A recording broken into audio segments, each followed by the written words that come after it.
తెలుగు జాతి తెలుగు వారు అది నాకు గర్వ కారణం. ఎన్నేండ్లు 25 ఏళ్ళు 100 ఏళ్ళు గాల 200 ఏళ్ళు గాల 25 ఏళ్ళలో మార్పు వచ్చింది. ఒకప్పుడు నా కళ్ళ ముందర నేను చూశాను కరెంటు లేని రోజులు, రోడ్లు లేని రోజులు. స్కూలుకు పోవాలంటే వాగుల్లో వంకల్లో కొండల్లో నడుచుకుంటూ నేను కూడా 7 కిలోమీటర్ల హై స్కూల్కి పోవాలంటే భోజనం క్యారియర్ పట్టుకొని ఫుడ్ పాకెట్లు పెట్టుకొని తెల్లవారితో పోయి సాయంత్రానికి వచ్చి మళ్ళా తెల్లవారితో పోయేవాళ్ళం. అలాంటి మామూలు స్కూల్లో చదివి ఒక పట్టుదలతో ఎమ్మెల్యే అయ్యి ఇప్పుడు ముఖ్యమంత్రిగా 4 సార్లు 9 సార్లు ఎమ్మెల్యే అయ్యానంటే అది మీ ఆశీస్సులు, ఒక పట్టుదల. ఏదైనా సాధ్యం.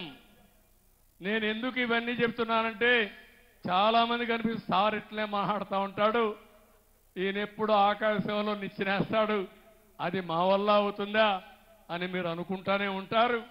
కానీ మొన్న కూడా మీరు చూడండి, నాకు వచ్చిన కష్టాలు ఎవరికైనా వస్తాయా 5 సంవత్సరాల్లో అని అడుగుతున్నా. మిమ్మల్ని ఊహించుకున్నారా అని అడుగుతున్నా. 14 సంవత్సరాలు మాజీ ముఖ్యమంత్రిని, 15 సంవత్సరాల అపోజిషన్ లీడర్ని.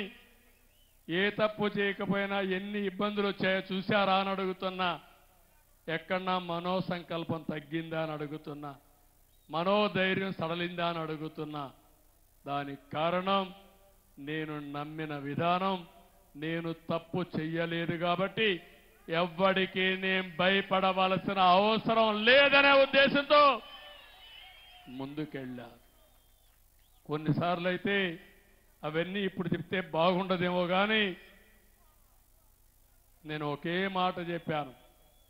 వెంకటేశ్వర స్వామికి బ్రహ్మోత్సవాల సందర్భంగా పట్టు వస్త్రాలు లాంఛనాలు సమర్పించే సమయంలో నేను పోతా ఉంటే 23, 24 క్లేమోర్ మైన్స్ బ్లాస్ట్ చేసినప్పుడు కూడా భయపడలేదు. నా ప్రాణానికి నేను భయపడను. ఈ ప్రజల కోసం బతుకుతున్నా, దేనికి లెక్క చెయ్యనని చెప్పి ముందుకు పోయాను. అదే ఇప్పుడు కూడా చెప్తున్నా. నా జీవితాశయం ఒకటే, మీరు బాగుండాలి.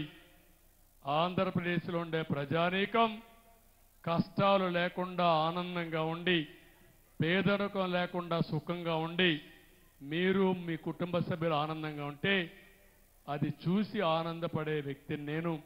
ఈ రాష్ట్రమే నా కుటుంబం. ఈ రాష్ట్రం కోసం, నా కుటుంబం కోసం ఎలాంటి త్యాగాలు చేయడానికని నేను సిద్ధంగా ఉన్నానని మరొక్కసారి మీ అందరికీ తెలియజేసుకుంటూ,